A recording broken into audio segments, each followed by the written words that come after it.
Good morning to you all. Welcome for being here, taking the time. Thank you so much to the team behind this event. Thank you, Professor Marion. Thank you, Professor Perry, for the lovely introduction. So, behind every postgraduate research degree or those doctor titles, you will find stories of dedicated, focused, hard work, day after day. Okay, let me say this once more. Behind every postgraduate research qualification, those doctor titles, you will find stories of dedicated, focused, hard work, day after day, despite struggles, rejections, and setbacks. I have been a postgraduate student, and I have supervised postgraduate research. What I share with you today are things that I have learned through many mistakes, my experiences of successfully completing a master's research degree, and then applying and building on those lessons for my PhD and supervising postgrad students. So whether you're doing a master's-based research or a PhD, my hope today is that I can leave you with some ideas that will spark further reflection and conversations related to your own PhD or postgraduate research journey. I found my postgraduate journey to be really enriching. I got to study a topic of my choice in depth and add value to the body of scientific knowledge in that area. There have been many highs and beautiful moments in this journey. For example, when I started seeing other researchers in the farthest corners of our world, not knowing me, but picking up some of the key findings of the research and using it to build further knowledge in this area. Or when entrepreneurs share with me that the findings of the research that I've done has helped them better understand their experiences of business failure. The knowledge created through postgraduate research has potential to make a social impact and transform the way people think, live, and work. So I believe it has to be taken very seriously because it is an act of service. But it's not uncommon that one can find postgraduate research to be quite challenging. It's a journey that's filled with hope, aspirations, achievement, but can also have shades of isolation, fear, and doubt. Many people call PhD a divorce degree. Others call it a survival course. Nothing worthwhile, nothing that has potential to add a great deal of value is easy. Research tells us that in doing postgraduate research, one can grapple with feelings of being constantly under strain. One may feel unhappy, depressed, have sleeping problems, and not be able to enjoy day-to-day activities. So therefore, it's really very important to ask ourselves as to how we can flourish with resilience in our postgraduate research journey.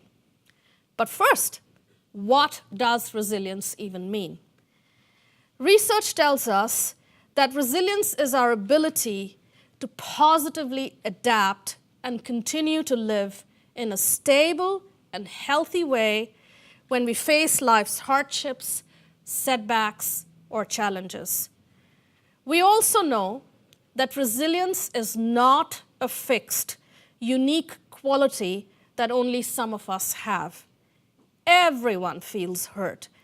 Everyone feels anxious or overwhelmed. And everyone experiences loss, faces difficulties and setbacks in life, and everyone has resilience. Some of us may have less developed resilience than others. But the good news is that resilience is a developable capacity, which means that regardless of where we come from or who we are, or what our age and background is, we all can build resilience through patience and learning. There is no one-size-fits-all approach, and people use different ways to build their resilience. So today I share some insights from my experiences, simply to encourage you all to create your own ways of building and nurturing your resilience so that your postgraduate research journey is one of happiness and productivity. What I learned is that for the most part, a postgraduate research journey is what you make of it.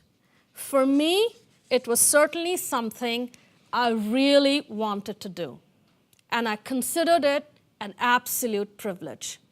I found that resilience through this journey is about everyday practice of building a growth mindset, a mindset that is flexible and open to new ways of thinking, a mindset that's not rigid. It believes in experimentation, trial, and error, but not perfection. A mindset that's okay with making mistakes and doesn't worship some flawed notion of perfection, greatness, and exceptional brilliance. There is no perfect research thesis, dissertation, or publication. All we can do is give our very best in terms of producing good quality work. To build and sustain your resilience during your postgraduate journey, I urge you all to visualize your mind as a garden in which you work every day. Plant and nurture the kind of thinking, habits, and attitudes that foster a growth mindset. In this garden, we must be willing to identify and control the weeds of our default patterns of thinking and behavior. We all have these default patterns. If we can continually control the weeds of such patterns, space gets created for a growth mindset to blossom. This is an everyday process. Every now and then, we must look into our garden, plant and nurture new seeds of positive thinking and attitude, and weed out dysfunctional old patterns of thinking and behavior. So let me share with you the things that I try to keep in my garden and what I try to weed out.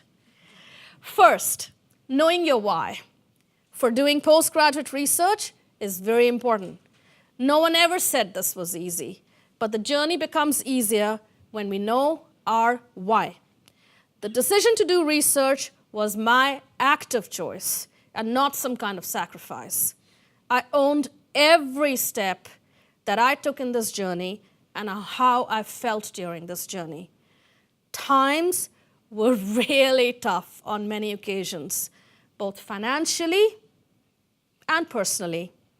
But during these times, I held on to why I wanted to do master's research and a PhD. There are trade-offs involved in any important decisions we make in life. My decision to do a PhD meant that I would not have the security of full-time income that my friends had. It meant that I lived alone and couldn't save enough money to travel and meet my family that was based overseas. It meant I lived in a sleep house because I couldn't afford the rent of an apartment. It meant I couldn't travel when my grandmother passed away, and I was closest to her. It meant that I was on a very tight budget in terms of how I lived my life. So involve your family and loved ones in your decision. Support and involvement of family is crucial, and it makes this journey easier. I had my husband sitting right next to me when I was defending my thesis. Humble submission to the process of doing a postgraduate research. Humility is lack of pride. Humility for me means that I have no special importance, that makes me better or more deserving than others. The world owes nothing to me. If we're not humble, we can easily fall into some traps. First is the trap of being focused on the outcomes rather than the process. If you focus on the process, the outcome will take care of itself. Ask yourself whether you've given your best in terms of learning and applying crucial skills required to complete your research. I was focused on learning and applying the crucial skills and tasks that make up the research process. So if you don't enjoy the process of research that is typically made up of hours of reading, reviewing, analyzing, writing, and rewriting, then you may be in the wrong place and you may end up feeling quite unhappy. Second is the trap of playing the blame game. When we don't practice humility, it can be easier for us to complain about nearly everything and externalize all our problems. For a while, this may feel really empowering and protect our bruised egos. But on the long term, blaming only cripples our productivity, as it's not a healthy way to deal with the challenges of our research. We deny ourselves the opportunity to develop ourselves as researchers by taking responsibility for our actions and inactions. There are no shortcuts in postgraduate research journey. You must do the work, and you should be willing to embrace the unexpected lows like you welcome the highs. It would be unethical for a supervisor to give you anything but honest feedback on your research progress. So much of what complicates this journey of research is the assumptions we make and how we are reacting to this journey. As Rumi, the famous poet, said, "If you're irritated by every rub, how will you be polished?" The third trap is that of selective attention. Humble submission is about listening. It's about paying attention to every advice that stems from the collective expertise and wisdom of our supervisors.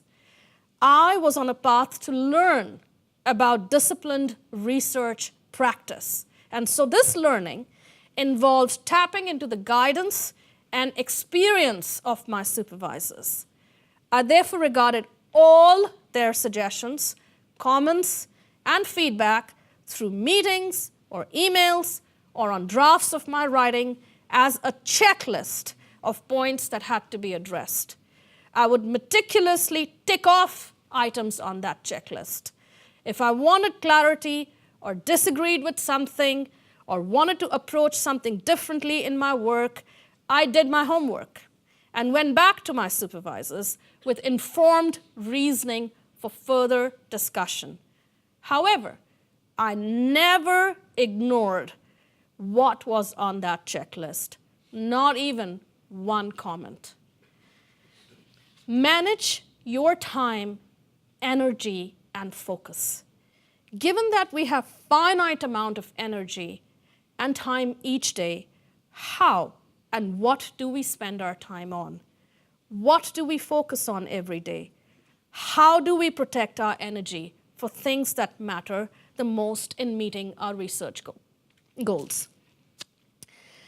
I had to learn how to draw boundaries and adopt a decluttered, simple approach.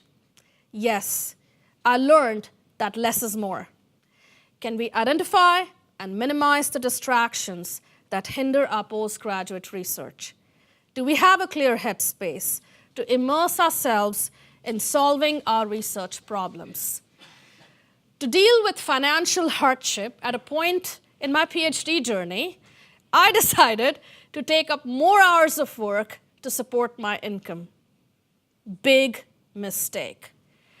I thought I had some extraordinary stamina to balance my new job demands with the requirements of my full-time research. I was wrong in my assessment, and I took a U-turn. I quit that job after I realized that my research progress was slowing down. Now, that decision wasn't easy, but it was the best decision, or else I wouldn't have made any progress on the research I wanted to do. Let me tell you a story that helped me make this decision. I grew up listening to this story like many other Indian kids. It's the story of a guru or a teacher called Dronacharya who has many students learning to master the skills of archery under his guidance. One day, the guru suspends a wooden bird from a tree and asks the students to shoot the bird's eye on the tree. Before they aim, he calls them one by one, and in pointing in that direction of the suspended bird on the tree, asks them to describe what they saw. Then after describing what they saw, they all had to shoot the bird. All but one student called Arjun missed the target. Why didn't Arjun miss the target? That's because Arjun, in describing what he saw, said that he only saw the bird's eye, whereas others said they saw the sky, the tree, its branches, the bird, the branch from where the bird was suspended. So Arjun had his eyes on the goal, but others were distracted by many other things. For me, the bird's eye was my PhD. And I realized that I needed that kind of unwavering focus that Arjun had to learn the skills and steps required to complete the PhD, or else I would miss my target. It can be easy to get stuck in the flawed notion of saying yes to every request and being available all the time to everyone, both personally and professionally. This is not a sustainable plan. It depletes one's energy and takes focus away from what's important. Focus is an important resource. And as author Rolf Dobelli points out, equally important is where you direct your focus. And one way to decide what you focus on is ask yourself whether something is relevant or is it just new or available. Self-care and drawing healthy boundaries were important so that I could stay calm and productive through this journey. I learned that saying no is part of the self-care plan and creates space for a better yes. We must consciously pick what we say yes to and prioritize the spending of the valuable resource of time, energy, and focus into what matters. In case of a full-time postgraduate research journey, it's the fulfillment of the research goals in a timely manner is what matters the most. Sometimes we don't say no because we react to any requests from a place of deep-seated insecurity. We fear rejection. We fear judgment from others. Saying yes quickly and half-heartedly can also be because of our default thinking pattern of seeking approval and acceptance. I regularly visit my garden to keep these weeds in control. Postgraduate research is about demonstrating independent thinking, and it starts by learning how to say yes to what matters the most in terms of your progress and no to what takes us away from those goals. Carefully create your tribe. Who are the people who will support you during this journey? You need technical support, professional support, and emotional support. AUT offers many systems here, support systems, to help deal with the challenges that are getting in the way of our academic progress. I have proactively tapped into many support systems in my journey, whether it's counseling for my mental health and well-being, whether it's financial hardship support, whether it's library, technical support, or a friendly chat with someone. So it's about transforming one's outlook and attitude from being a powerless victim to being a strong survivor. Be on the driver's seat. The supervisors are there to guide, but the PhD journey is about you being on the driver's seat when it comes to the topic, pace, and direction. Avoidance and procrastination only breed stress. The most common form of procrastination, we all know it. It comes in the form of putting away writing. It's always easy to mull over things, but be careful of falling in the trap of endless deliberation. Put a timer even for your deliberation.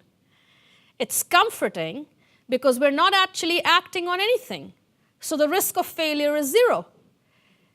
Rolf DeBelli points out, when we act, we bump against reality, and the risk of failure becomes more than zero. I remember one day, I was in a meeting with my PhD supervisor. I was very anxious and feeling really overwhelmed that day. She asked me what was going on. And I said, I just didn't even know where to begin on my methodology chapter, because I really didn't know what all those big terms meant: epistemology, ontology, and so on. I asked her if she could offer me any help, any advice, and she said yes. But before that, I had to answer a question she had for me. She asked me what I could see outside her office window. I replied, a building. She asked me, which building? I said, the library. She said, then take a walk to that library and find out what these terms mean. Although I wasn't happy. I was really grumpy with her answer that day. But that was the best gift she gave me as my guru. I went on to that library really grumpy and got 20 books from the library on research methods. After the thesis was completed, I was invited, surprisingly, to attend a professional development workshop at one of the prestigious academic conferences called the Academy of Management. Guess what I was talking about? Research methods. My PhD supervisor took that chapter with my permission and circulated it to other PhD students. What makes it even more exciting, that chapter is still referred to as a learning resource in your research methods class. What? It's hard to believe that, right? So research supervisors aren't there to provide you the answers. They're not there to provide you the answers. They are there to guide. You must find the answers and make those decisions, and therefore be on the driver's seat. Move daily. For me, moving daily, small incremental steps that I took each day was most important in terms of my resilience. We all need the physical energy and mental space to achieve clarity in our thinking and for writing, editing, publishing, and presenting from a thesis. Binge writing never works. It may work as a last-hour strategy to some extent for some students writing a short undergraduate assessment, but will never work for postgraduate research. Be careful of falling in the trap of an ideal moment or day or week to work on your thesis or dissertation. Instead, use a moving daily approach. This means, in the words of my famous poet Rumi, if all you can do is crawl, start crawling. Research is not a hobby. If you have enrolled in full-time research, then you're treating it as seriously as a full-time paid job. progress really happened fast in my PhD journey when I began to value daily routines such as importance of daily writing commitment. We often don't prioritize writing time because we fear rejection. We fear revisions because we are trapped in a deep-seated bias that rejections and revisions are symbols of personal failure. Revisions and rejections are opportunities for growth, for enhanced quality of our work. You are not your PhD or your master's thesis. Rejections or revisions don't mean that you don't deserve successful outcomes because something is wrong with you. It simply means that you must go back to the drawing board and do something differently. A daily routine means that every day we are safeguarding time, energy, and focus to complete our postgraduate research. Everything else must be scheduled outside that time. Now, I've had postgrad students marry, go away on honeymoons, go away for holidays, and they try and fit their postgraduate research in their busy lives. Never works that way. Look after your health and have compassion for yourself and others.